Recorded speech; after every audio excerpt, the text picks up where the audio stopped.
These are brothers, they're musicians. Geoff Levin was with Scientology for 46 years. Wow. He dealt directly with L. Ron Hubbard. And, you know, at that point, he becomes such an insider that his journey, were it just about that, would be interesting. But this story, Brothers Broken, is about his relationship with his brother and fellow musician, and how the Church of Scientology informed that relationship and ultimately destroyed that relationship for a time, but for a significant time, I think. That's my summary of what I understand so far. But how about a welcome for him? Geoff Levin, everybody.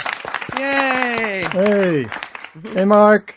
Hey, Geoff. Great that you're here, man. Really, what a compelling tale you have to tell. So I was right, yeah? I mean, all that time with you working at the highest levels of Scientology at times. Yes. And it was 28 years of separation between Ravi and I, my brother and I. And that's because he didn't want to join the church, or wasn't as involved, or began to suspect it wasn't a good route for either one of you, or what? You got it. He started suspecting issues, and he was a very perceptive businessman, entrepreneur. So any organization that he would be involved with, he right away could go, is this legit? Is this not legit? And in 1980, he went to the Mecca of Scientology in Florida, Clearwater, and he didn't say anything about it. He was turned off, and I wasn't. He was, and he saw behind the curtain, right? And so he didn't want to jeopardize our relationship, so he kept his mouth shut. And then, because of other people coming out of it and talking to him, he got more information, and he went, oh my God, this is what it is? Because they keep it from you, right? They keep all of the dirty tricks and all the things that they do to their enemies, they call enemies. And then he was finding out all this, and he finally, in 1984, sat me down. I could see it coming, that he wasn't as involved in Scientology as I was. And I didn't want to hear it, of course. And he just said, I can't do this anymore, and listen to this. And I said, no. I was brainwashed. Yeah, and it is you're rewarded almost for saying no, from what I understand.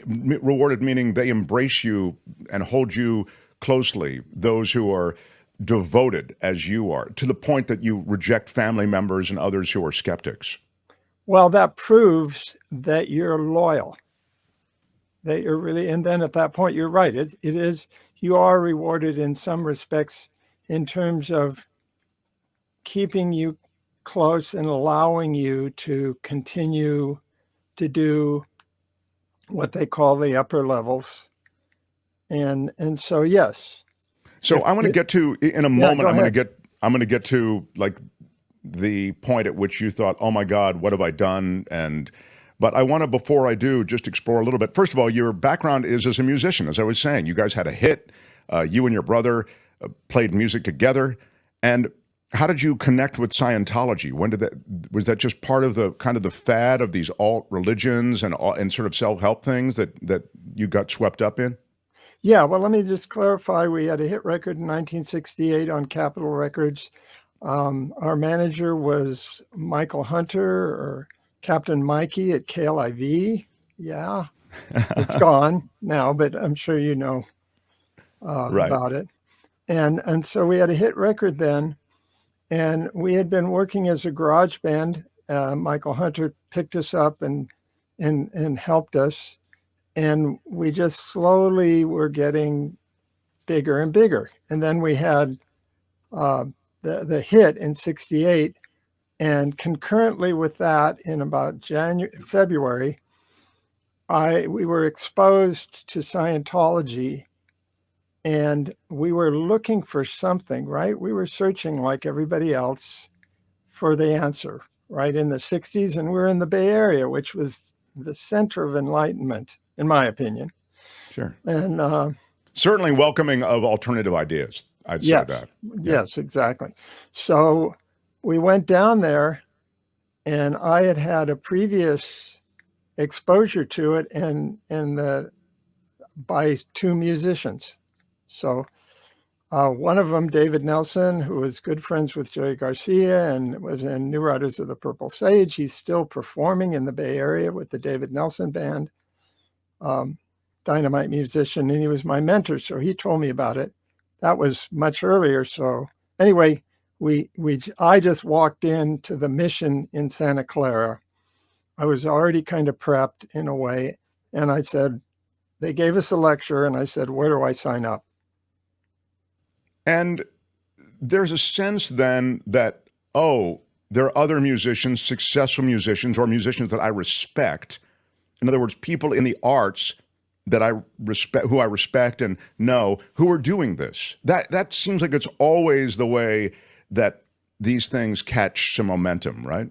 Yes. Well, Hubbard and hit one of his executives, Yvonne Jench Gillum, saw that you could get great positioning if you had celebrities talking about people, that they were touting it and saying good things about it. All of a sudden, you've got great publicity when you have that.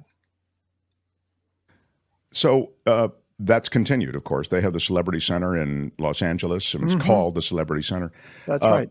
The question now I would get to is, and I will get to that moment where you disconnected.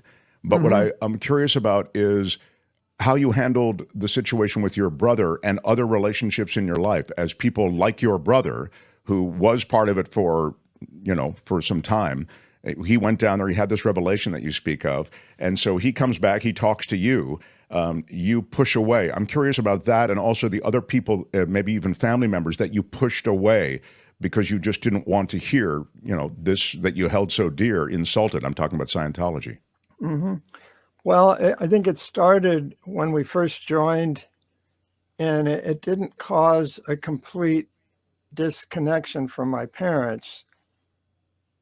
However, I was pretty nasty, and it was hurtful. In other words, they, like any good parents, they were like, what is this? We're Jewish, and they're not Orthodox, but they're religious. And they were very open to anything we did. I mean, geez, they let my brother be in the band when he was in high school, right? So that started it. And then along the way, apostates, which means people who were in it and then left and then speak out, I would just kind of go, okay, not talking to you anymore, not taking your phone calls, because then there was no internet then. So it was just about, okay, I'm not taking your phone call. And then when we got to my brother, we were very close up to 84. I was hanging out with him all the time.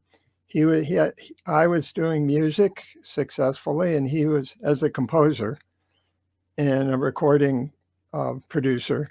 And he was successful with this clothing business. I mean, multi-million-dollar, called Melrose. And so I saw this coming, and then 84, it happened. I'm sitting in his living room, and he's telling me this stuff. And I just said, I don't know. I'm going to have to sever my connection with you. I can't talk with you anymore. You told him that at that meeting, at that connection, at that conversation, during that conversation. Yes. So he was, and indeed, as I understand it, the church makes that a point. Like anybody who, I forget what do they call them, repressives or something. Suppressive. Suppressive. That's it. Yeah. And they have they have a million acronyms, meaning. So he became an SP, suppressive person. And so they tell you just you can't deal with those people, right? You can't have any connection with them. Well, because they're really dangerous. I mean, they're attacking Scientology, and anybody who attacks Scientology has crimes. These are laws in Scientology. So if I attack Scientology, all of my friends now who have disconnected from me, and we're talking hundreds, because I know so many people in it, they look at me as I'm insane. I am an insane person who's dangerous. And obviously, I committed horrible crimes while I was in Scientology, but I kept them secret. So I'll get to the movie in a second, but I'm curious Sure. about the relationship with your brother. So you are really someone who pushes away from this guy who you love dearly and used to see all the time and had a great, robust relationship with, which is not true of many families. To have that kind of relationship in a family is really special. And how long was it that you pushed away? There was a small break for San Jose Rocks, Dan Orloff's wonderful event where he rewards people from San Jose who have had success in rock and roll and music. Really, it was 28 years from 84 to 2012. That's just insane. And now tell me about 2012. Tell me about the moment you tried to put Humpty Dumpty back together again. I mean, you realized that this was a bad place for you. Well, I spent three years prior to that, from approximately the beginning of 2009 through the end of 2011, in acute depression, clinical This is depression. while you were still a member of the church, though. While I was still a member of the church, but I Okay. couldn't use any medication. Yeah, they're very much against any psychiatric drugs or even Anything. psychiatry. Yeah, right. I couldn't do any types of therapy except their therapy. And so even that, I rejected after a few months they saw I was in bad shape. And at that point, they had handlers take care of me because I was in serious trouble, bedridden, agoraphobic, all of those things. And really, I didn't know. I was completely out of it. I lost control. And I'm not a control freak, except I am known for being calm and taking care of business. And all of a sudden, my kids see this zombie. I mean, I went from 165 to 124. Wow. So I have two questions. One is, what did the handlers do? And you say they were there to handle your situation. And then what brought you out of it? The handlers were there. See, I was somewhat of a high-profile person in Scientology. I'd done something like 800 to 1,000 live performances, so almost every Scientologist saw me on stage, including the big celebrities. So I kind of knew them. There was a little respect there. They might not have known me well, but they, oh, this guy's cool.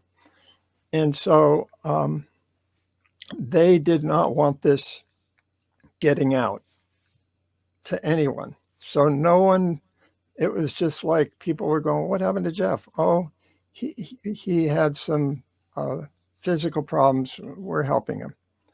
The handlers would come, try to get me to get outside. Now I'm agoraphobic, so that they could get me to kind of externalize a little. Because when you're in a depression, you're just closed in. And then they would make sure that I would eat, because I was trying to starve myself to death. Seriously. So you really were in a suicidal place at that point.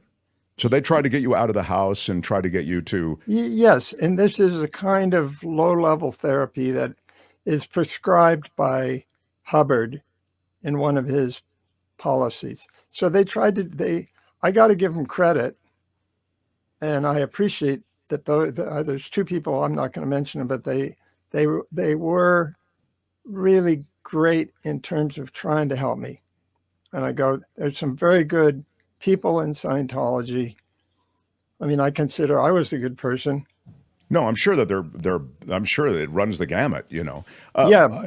And in our last minute or so, I wonder now if you can take me to the moment where you had a revelation or you made a decision and you pivoted. I mean, it's a lot to give up. You've given up, and this is why I think this moment is so interesting, because you've really committed to this way of thinking, these people. You've rejected everybody in your family, your brother, who's probably the greatest love in your life. I mean, it's insane to think of what you've given up because you are embracing this other thing. So now, what is the moment where you go, uh-oh, I need to push away from this thing that I've embraced for so long? I figured I was never going to get out. And then in September of 2011, I was down to looking at, I didn't have a TV or anything. I had an iPhone. So I was looking at something this big, right? But I would look at Google News. That's all I'd look at. And then I would read and I'd try to forget, right? Because it was a living nightmare for me. This thing came up, I think it was about Leah Remini, on Google News, which means, okay, it's a big deal to be a front top. And it took me to this journalist, Tony Ortega, and I read the article, even though it was forbidden to do. You're forbidden to read anything on the internet. I mean, forbidden. And I read it anyway. I didn't care by that time. Of course, I was, apathetic, depressed. So I didn't care what happened to me. And I read it, and then I went, wow, this makes sense. Nothing happened. But then I read the next article and the next article. So about 2 months later, after reading these articles, still being depressed, still people watching me, baby watch to make sure, because I was suicidal, just as you say. I woke up and it was a sunny day and the depression was 100% gone after reading these articles. Wow. It's so That's weird. Extraordinary. And then I realized I know what was causing the depression. I knew that it was the organization, and I knew I was out of it. And that was it. At that point, go ahead. Yeah, I was going to say, and we'll all refer ourselves to the movie, which is an award-winning documentary, which chronicles this. And there it is, yeah, Brothers there it is. Broken. And congratulations on getting a forum and a platform to tell this story. I mean, it's compelling. And sadly, the kind of sacrifices you made and even the personal psychology you describe is all too common within Scientology. It is. And I think one of the sacrifices, because I know we don't have much time, both my children did what I did to my brother. Talk about karma. They disconnected from me. They severed their ties 100%. Both my children, Colin and Savannah. And this is because you're saying while you were in the church, they did? No, after, when I left. Oh, because they had been indoctrinated. They were in. Well, guess who was a great deal responsible for indoctrinating them? Sure, you. Yeah, me. What a terrible curse to live with, Well, that's why I did the movie. I thought, okay, what can I do to make up? What can I do to make amends? And I put a lot of my time and money into the film, not for me, although it was therapeutic. It really was a cautionary tale for others. And I'm hoping that my kids' friends, their friends, see the movie, because I know Colin and Savannah will not see it, but their friends might. Well, the optimistic note one could strike is, look, I wouldn't have thought that you could get back together with your brother and have pushed away from the church the way you did after so long, and you did. Yeah. So stuff happens, and I wish you a reunion with them. But Brothers Broken. Where can people see the movie? Is it okay? Well, great. We do have the 26th at the Icon in Mountain View, which I've heard is a really wonderful theater complex. So the Icon in Mountain View on the 26th at 11:30 a.m. It's kind of a weird time, but they can see it there. And then for people in LA, we just got the Studio City Film Festival, which we're really excited about. And that's going to be September 3rd at 7:30 at the Lemley NoHo 7. Oh, that's terrific. And then I see also at the Hammer Theater. Oh no, is that? Well, we did that. We did that already. Yeah. Yeah, I see. the I'm sorry, it's a 20th. passing. Yeah. And it was a good turnout, good Q&A. And for me, I was, I'm the director and producer on this film and doing all the technical stuff. And I was just going, okay, is it going to sound okay? Is it going to look okay? It's like, oh, all of a sudden you're a filmmaker. Well, listen, first of all, documentary film is such a great medium and what a great story to tell. Gosh, Geoff, I wish I had more time. No, I understand. Your story is compelling, and I can't wait to see the movie. And Brothers Broken. And I guess after these theatrical displays, it will be streamable and we'll be able to find it elsewhere too. So one way or the other. Yeah, one way or the other, we'll see it. Stay in touch, man. Really respect what you've done and your life journey and how difficult it was. And I look forward to seeing you again and hearing more about you. Good luck with the movie. Thank you, Mark. It was great talking to you. Geoff Levin, everybody. Hi, it's Mark, and I thought that was great. Hit the notification bell. You'll know whenever there's a new video being dropped, and please subscribe to our channel to help us save the universe.